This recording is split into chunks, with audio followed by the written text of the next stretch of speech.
اپنے چینل پر آپ کو ویلکم کہتے ہیں۔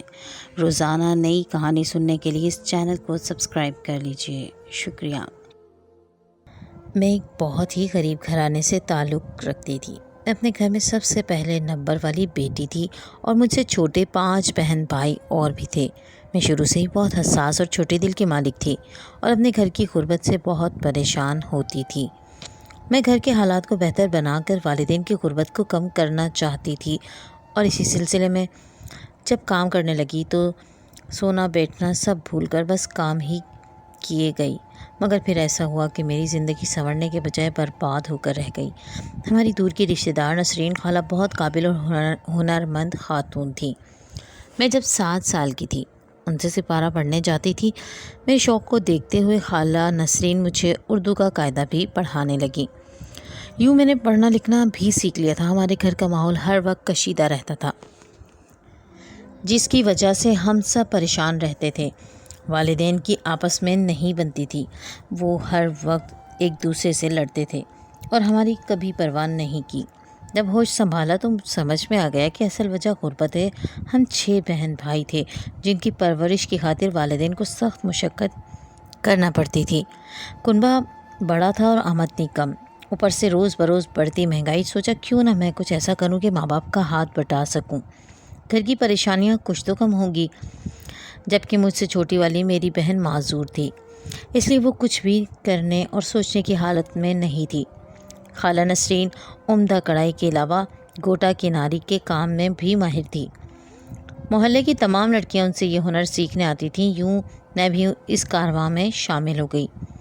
میں بہت جلد دستکاری کے ہنر میں ماہر ہو گئی تھی، کیونکہ میں جلد سے جلد کام کر کے ماں باپ کے دکھ کم کرنا چاہتی تھی۔ محلے والوں کے کپڑے پر گوٹا کناری سے بیل بوٹے بنا کر خود کو منوا لیا۔ اس طرح آمدنی کا اچھا ذریعہ میسر آ گیا۔ میں ساری اجرت امی کے ہاتھ پر رکھ دیتی تھی۔ ان دنوں میری عمر صرف 18 برس تھی جب میری والدہ نے اپنے بھتیجے عمیر سے میرا نکاح کر دیا تھا۔ وہ لوگ کافی خوشحال تھے۔ اس نکاح پر میں بہت خوش تھی، کیونکہ بچپن سے ہی والدین کے گھر دکھ ہی دکھ دیکھے تھے اور تنگ دستی کا عذاب سہتا میں اسی آس میں زندگی گزار رہی تھی کہ آج نہیں تو کل جب میری شادی ہو جائے گی تو ان دکھوں سے نجات مل جائے گی۔ نکاح کو 4 سال گزر گئے۔ ماموں میری رخصتی کے لیے ابا سے کئی بار کہہ چکے تھے۔ ان کو یہی جواب ملتا، تھوڑے دن اور صبر کر لو، جلد رخصتی کر دیں گے۔ ایک دن کراچی سے مومانی تشریف لائیں اور میری رخصتی کے بعد کی اماں نے ان کو حسب معمول ٹال دیا۔ وہ افسردہ ہو کر لوٹ گئیں۔ ان کے جانے کے بعد میری اماں بس ایک کہہ رہی تھی، لاریب کی رخصتی کیسے کر دوں؟ یہ لڑکی ہمارا سہارا ہے، اس نے گھر کو سنبھالا ہوا ہے، سلائی کڑھائی کر کے ہماری مددگار بنی ہوئی ہے۔ اگر یہ ہاتھ نہ بٹاتی تو ہمارے حالات بہت خراب ہو جاتے۔ یہ باتیں سن کر دل کو ٹھیس پہنچی۔ سوچنے لگی والدین کبھی کبھی کتنے خود غرض ہو جاتے ہیں۔ انہوں نے میری خوشیوں کے بارے میں سوچنا چھوڑ دیا تھا۔ کیا مائیں اتنی بے حس ہو جاتی ہیں؟ زیادہ دکھ اس بات کا تھا کہ میرے ماں باپ نے آپس میں طے کر لیا تھا کہ اس بار بڑے بھائی یا بھاوج لاریب کی رخصتی کا مطالبہ کرنے آئیں تو ایسی شرط رکھیں گے جو وہ پوری نہ کر سکیں، یوں یہ آفت ٹل جائے گی۔ والدین کے رویے سے مایوس ہو کر میرے ماموں میرے تایا کے پاس گئے اور اپنی پریشانی بتائی تو انہوں نے میرے والدین کو سمجھایا کہ ہماری لڑکی کا نکاح ہو چکا ہے، رخصتی بہرحال کرنی ہے۔ اگر آپ لوگوں کے پلے کچھ نہیں تو لاریب کی شادی کا خرچہ میں اٹھا لیتا ہوں، وقت پر بیٹی کی رخصتی کر دو، کل حالات کیا کروٹ لے لیں کچھ پتہ نہیں۔ نیک کام میں دیر نہیں کرنی چاہیے۔ دوسری والی تو بیماری کی وجہ سے شادی کے قابل نہیں ہے، مگر جو ہے اس کی شادی تو کر دو۔ مگر میرے والدین پر میرے تایا کی باتوں کا کوئی اثر نہ ہوا۔ انہوں نے شرط رکھ دی کہ اگر لڑکا اور اس کے ماں باپ یہاں گاؤں میں آ کر مستقل رہائش اختیار کر لیں تو ہم اپنی بیٹی کو رخصت کر دیں گے، ورنہ نہیں۔ ہم اتنی دور انجان شہر میں لاریب کو کیسے بھیج دیں؟ جب اسے دکھ سکھ میں ہماری ضرورت پڑے گی ہم وہاں نہ جا سکیں گے۔ میرے سسرال والوں کے لیے یہ ممکن نہ تھا۔ ماموں کا وہاں جمع جمایا کاروبار تھا، لاہور میں ذاتی گھر بھی بنا لیا تھا، وہ گاؤں آ کر کیا کرتے؟ عمیر کے والدین مایوس ہو کر چلے گئے۔ جب عمیر کو میرے والدین کے انکار کا علم ہوا تو اسے بھی بہت دکھ ہوا۔ ہماری محض منگنی نہ ہوئی تھی بلکہ نکاح ہو چکا تھا۔ وہ ہمارے گھر آیا تھا کہ اماں سے بات کر سکے۔ اس کا میرے ابا سے اس قدر برا منایا کہ اسے خوب برا بھلا کہا کہ وہ غمزدہ ہو کر لوٹ گیا۔ دکھ کی بات یہ تھی کہ ابھی وہ حرف مدہ بھی زبان پر نہ لایا تھا کہ میرے ابا نے اسے آڑے ہاتھوں لیا اور بے عزتی کر کے روانہ کر دیا۔ مجھے یہ بات سخت ناگوار گزری، کیا کوئی شخص اپنے ہونے والے داماد سے ایسا برا سلوک روا رکھتا ہے جس کے ساتھ اس کی بیٹی کا مستقبل وابستہ ہو اور داماد بھی سگا بھتیجا۔ اس بات کا اس قدر دکھ ہوا کہ میں بیمار پڑ گئی، میرا کھانا پینا چھوٹ گیا، انتہائی کمزور ہو گئی، کام کرنے کی سکت بھی نہ رہی۔ جن کے کپڑے سینے کے لیے آئے تھے وہ ادھورے رہ گئے، ان کی شادیوں کی تاریخ قریب آ گئی، محلے کی عورتیں لڑنے آ گئی، میری ساکھ خراب ہو گئی، سلائی کڑھائی کا کام ملنا بند ہو گیا، اس ذریعہ آمدنی پر تالا لگ گیا۔ مجھ سے دستکاری کا کام چھوٹا تو گھر کے مالی حالات میں بگاڑ پیدا ہو گیا۔ 9 افراد کھانے والے اور ایک ابا کمانے والا، وہ بھی مزدوری کرتا تھا۔ یہ بڑا سخت کام تھا، گرمیوں میں نڈھال ہو کر گر پڑتا۔ میں دلہن کا ایک جوڑا تیار کرنے کے 6,000 لیتی تھی، مہینے میں 2 جوڑے بنتے تو ہر ماہ 12,000 ماں کی ہتھیلی پر آ جاتے اور کبھی اس سے بھی زیادہ۔ ابھی آمدنی بند ہو گئی تو گھر میں چولہا جلنا ناممکن ہو گیا، اوپر سے ایک بہن معذور بھی تھی جس کی دیکھ بھال اور خدمت گزاری کا قرض بھی میرے ذمہ تھا۔ گھر کے حالات بگڑتے دیکھ کر ابا نے ماں سے کہا، دیکھ لو، تم لارب کی رخصتی کی حمایت کر رہی تھی، بیماری کی وجہ سے کام بند ہوا ہے تو فاقوں کی نوبت آ گئی ہے، یہ اگر رخصت ہو کر چلی گئی تو ہمارے باقی بچوں کا کیا ہوگا؟ میں مایوس ہو چکی تھی، لیکن ایک بار پھر میری ساس آ گئی، کہا کہ ابھی بھی وقت ہے، آپ لوگ سوچ لیں، منکوہا بیٹی کو تم نے رخصت تو کرنا ہے، ہم اپنے ہیں اس لیے اتنی تاخیر برداشت کی ہے، خیر ہوتے تو تم لوگوں کے اس رویے پر طلاق تھما کر چلے جاتے۔ ماں نے جواب دیا، بھابھی ہمیں بیٹی کی رخصتی نہیں کرنی، ہمیں طلاق ہی چاہیے، کیونکہ ڈاکٹر نے بتایا کہ لاریب کو کالا یرقان ہے، اس کی شادی نہیں کرنا، ورنہ جس گھر جائے گی وہ بھی اس بیماری کا شکار ہو جائیں گے۔ ماں نے صریحاً جھوٹ بولا تھا، ممانی بھی اس کے جھوٹ کو سمجھتی تھی، تبھی جواب دیا، لاریب ہماری اپنی بچی ہے، کالا یرقان ہے یا جو بھی بیماری ہے ہم علاج کروا لیں گے، تم بس رخصتی کرو۔ تو اس پر میری امی نے جواب دیا کہ تو پھر لاہور کو ہمیشہ کے لیے چھوڑ کر آ جاؤ، یہاں آ گئے تو کیا کریں گے، کھیتی باڑی یا مزدوری، ہمارے بس کی بات نہیں ہے۔ میں سمجھ لوں کہ تمہاری طرف سے صاف انکار ہے، رشتہ توڑنا چاہتے ہو؟ ماں نے کہا، ہاں، کہہ تو دیا ہے، ہمیں طلاق چاہیے، اور کیسے کہوں؟ ماں کی بات سن کر میں بے ہوش ہو گئی۔ ممانی نے بھی محسوس کیا کہ مجھے سخت صدمہ ہوا ہے۔ وہ ایک دن اور ٹھہر گئیں، جب مجھے ہوش آیا تو موقع پا کر کہہ گئیں، تم ہمارا ساتھ دو، ہم طلاق نہیں دیں گے، تمہاری ماں کو بعد میں منا لوں گی۔ وہ چلی گئیں اور میں بھی ان کی بات پر غور کرنے لگی۔ ماموں ممانی کا ساتھ دوں، ان کی پناہ میں چلی جاؤں، یا متعلقہ ہونے کا داغ لگا لوں؟ عمیر بھی مجھے چاہتا تھا، میں کسی صورت اس کے ساتھ نکاح کے بندھن کو نہیں توڑنا چاہتی تھی۔ سوچتی تھی اگر اس بندھن کو توڑنا ہی تھا تو میرے ماں باپ نے اسے باندھا ہی کیوں تھا؟ ممانی کا ایک گھر ہمارے مکان کے برابر بھی تھا، جب لاہور سے چند دن کے لیے آتے اسی گھر میں قیام کرتے۔ اس رات کو جب سب گھر والے سو گئے، میں کنڈی کھول کر ان کے گھر چلی گئی۔ میں نے ان سے کہا، مجھے طلاق نہ دیں، ہر طرح سے آپ کا ساتھ دوں گی، جتنا ہو سکا۔ ماں باپ کا تو ساتھ دیا ہے، اب گھر بسانا میرا حق ہے، اپنے بچوں کی ذمہ داری وہ خود اٹھائیں۔ میں میکی کی غربت سے تنگ ہوں، اب مزید محنت نہیں کر سکتی، ٹوٹے ہوئے دل سے لوگوں کی قیمتی ملبوسات کو گوٹوں سے نہیں سجا سکتی۔ شادی کے بعد ہی محنت کر لوں گی اور جو اجرت ملے گی اپنے غریب والدین کی نظر کر دوں گی۔ ماموں کو میری یہ بات پسند آئی تھی، انہوں نے تائید کی۔ صبح منہ اندھیرے میرے ماموں ممانی اور عمیر اڈے گئے، میں بھی انہی کپڑوں میں جو پہنے ہوئے تھے ان کے ہمراہ تھی۔ ہم بس کا سفر کر کے اگلی صبح لاہور پہنچ گئے۔ میرے پیچھے جو ہوا بیان سے باہر تھا۔ ماں نے بہت شور مچایا مگر میں نے ان کی ایک نہ سنی۔ تایا کو مجھے لینے لاہور بھیجا، لیکن میں نہ گئی۔ اب میں اپنے شوہر کے گھر بطور ان کی بیوی موجود تھی۔ ماموں نے ولیمے کی ایک چھوٹی سی تقریب کا اہتمام کیا، جس میں محلے والوں کے علاوہ ان کے کاروباری دوست احباب بھی شریک تھے۔ میرے شوہر اور ساس سسر نے میرا اتنا خیال رکھا کہ میں دل سے حشاش بشاش ہو گئی۔ سسرال آ کر پہلی بار مجھے زندگی اور خوشی کا احساس ہوا۔ مدت بعد اچھے کپڑے پہنے اور اچھا کھانا نصیب ہوا، سکون کی نیند میسر آئی۔ ماں باپ کی روز روز کی ڈانٹ پھٹکار سے جان چھوٹ گئی، تیزی سے صحت یاب ہونے لگی، جلد ہی رنگ روپ نکل آیا۔ میری شادی کو چند ماہ گزر چکے تھے۔ اس دوران والدہ نے کئی رشتہ داروں کو بھیجا کہ ماموں پر دباؤ ڈالیں، وہ ہماری بیٹی کو بھیج دیں۔ میں نے انکار کر دیا۔ عید میں ایک ہفتہ باقی تھا کہ ایک دن اچانک ماں آ گئی، آتے ہی مجھ سے لپٹ کر دھاڑے مار کر رونے لگی۔ ان کو بلکتا دیکھ کر میں بھی رونے لگی۔ وہ میری ماں تھی جس نے مجھے جنم دیا تھا۔ عمیر نے والدہ کو تسلی دی، معافی مانگی اور کہا، پھپھو جانی آپ کی بیٹی ہے، گھبرائیے نہیں، ہم اسے میکے آنے جانے سے کبھی نہیں روکیں گے، میں خود لارے کو لے کر آؤں گا۔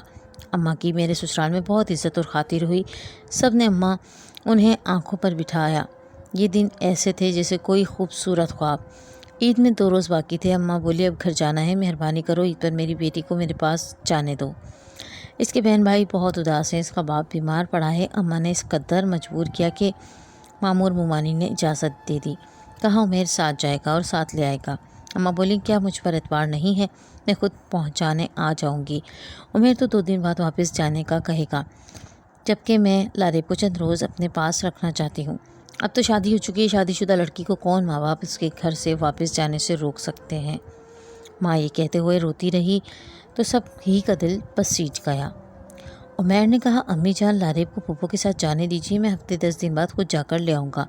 میں نے بھی ساس سے التجا کی تو وہ راضی ہو گئی اور امی مجھے ساتھ لے کر گاؤں آ گئی۔ 10 دن کے بعد میں نے بیگ میں کپڑے رکھے اور جانے کی تیاری کر لی۔ آج کل میں عمیر آنے والا تھا مگر وہ نہیں آیا، البتہ والد صاحب مجھے بتائے بغیر لاہور روانہ ہو گئے تھے۔ ابا 2 دن بعد لوٹے تو ان کے ہاتھ میں طلاق کے کاغذات تھے، نہ جانے انہوں نے وہاں جا کر کیا فساد کھڑا کیا کہ ماموں نے بیٹے کو حکم دے دیا کہ میری بہن بیٹی کے ماتھے پر ہر صورت طلاق کا ٹیکہ سجانا چاہتی ہے تو اس کی یہ منشا پوری کر دو۔ میں دیوانی سی ہو گئی، بہروں خلاؤں میں تکتی رہتی، کسی بات کا نہ ہوش رہا، مسلسل بخار رہنے لگا۔ پہلے کوئی بیماری نہ تھی، اب سچ مچ اس بیماری نے پکڑ لیا۔ والدین کی غربت کا بوجھ بانٹنے کے بجائے خود ان پر بوجھ بن گئی تھی۔ والدین گھبرا گئے، ایک بچی پہلے ہی پولیو زدہ تھی، اوپر سے میں یرکان میں مبتلا ہو گئی، علاج کے پیسے کہاں سے لیتے؟ سوچا کہ کسی ایسے شخص سے اس کی شادی کر دیتے ہیں جو میرا علاج کرائے اور کچھ ان کی مالی مدد بھی کر دے۔ وہ طایا کا ایک دوست اعظم تھا، اس کا اپنا ذاتی کاروبار تھا، بیوی کی وفات کو کافی عرصہ گزر چکا تھا، 3 بیٹیاں شادی شدہ تھیں اور اعظم اب تنہا زندگی گزار رہا تھا، کوئی روٹی پکا کر دینے والا نہ تھا اور نہ کوئی گھر سنبھالنے والا تھا، تنہائی سے تنگ تھے۔ طایا نے میرا ذکر کیا لیکن ٹی بی کا نہ بتایا۔ اس شخص نے مجھے نکاح میں لینے کی خواہش کا اظہار کر دیا، بدلے میں والد کی شرط بھی بتا دی گئی کہ شادی کے خرچے کی مد میں 2 لاکھ دینا ہوں گے۔ اعظم صاحب خوشحال آدمی تھے، انہوں نے یہ سودا بخوشی قبول کر لیا۔ میرے ماں باپ کی غربت کا وقتی حل نکل آیا اور یرکان کی مریضہ بیٹی سے بھی نجات مل گئی۔ اعظم نے جلد ہی محسوس کر لیا کہ میں بیمار ہوں، ہر وقت کی کھانسی اور ہر وقت حرارت سے انہوں نے اندازہ لگا لیا تھا کہ صحت کا کوئی مسئلہ ہے۔ شہر لے جا کر ایکس رے کروایا، ڈاکٹر نے بتایا کہ یرکان ہے اور اس مرض کی ابھی شروعات ہے، علاج سے صحت یابی ممکن ہے۔ میں اب جینا نہ چاہتی تھی، عمیر سے بچھڑنے کا گہرا صدمہ تھا، میرے دل و دماغ پر اپنے سابقہ شوہر کی محبت کے نقوش ثبت تھے جس سے مجھے زبردستی جدا کر دیا گیا تھا۔ میں نے اعظم کو دل سے قبول نہ کیا، وہ مجھے ایک غیر شخص لگتا تھا جس کے ساتھ بادل نخواستہ رہنے پر مجبور تھی۔ وہ ایک دانا اور حوصلہ مند آدمی تھا، انہوں نے میری بیزاری کی پرواہ نہ کی اور سب سے پہلے میری بیماری پر توجہ دی، دل جمی سے علاج کراتے رہے۔ وہ مجھے میکے جانے کا کہتے لیکن میں ہمیشہ منع کر دیتی کیونکہ مجھے اپنے میکے سے نفرت تھی۔ اعظم نے میرا بہت توجہ سے علاج کرایا اور میں مکمل طور پر صحت یاب ہو گئی۔ ان کی مشکور تھی لیکن محبت پھر بھی ان سے نہ کر سکی کیونکہ عمیر کی یاد ابھی تک میرے دل میں گھر کیے ہوئے تھی۔ ایک دن میڈیکل اسٹور پر دوا لے رہی تھی کہ اچانک عمیر وہاں آ گیا۔ میں نے شکوہ کیا تم نے مجھے طلاق کیوں دی تو وہ بولا پھوپھا اپنے آپ کو چھرا مار کر ختم کرنے والے تھے، بڑی مشکل سے ہم سب نے پکڑا اور ان کے ہاتھ سے چھرا لے لیا، انہوں نے مجبور کر دیا، ورنہ میں تمہیں کبھی طلاق نہ دیتا۔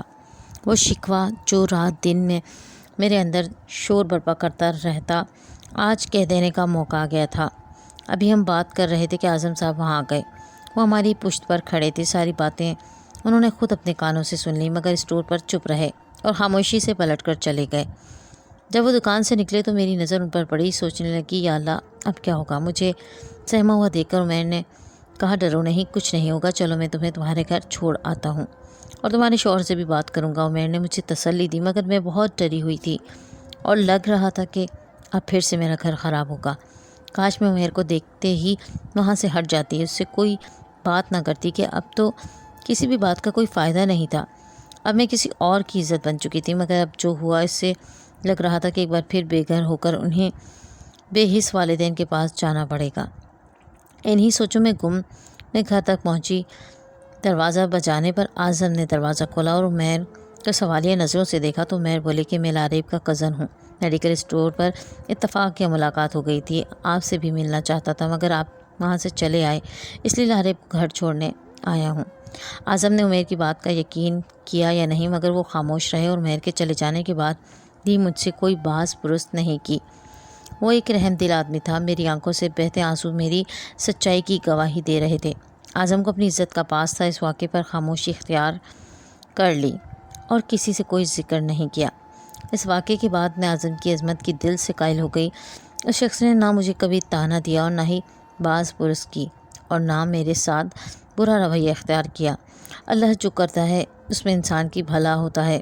اس واقعے سے میرے دل میں اعظم کی عزت بہت بڑھ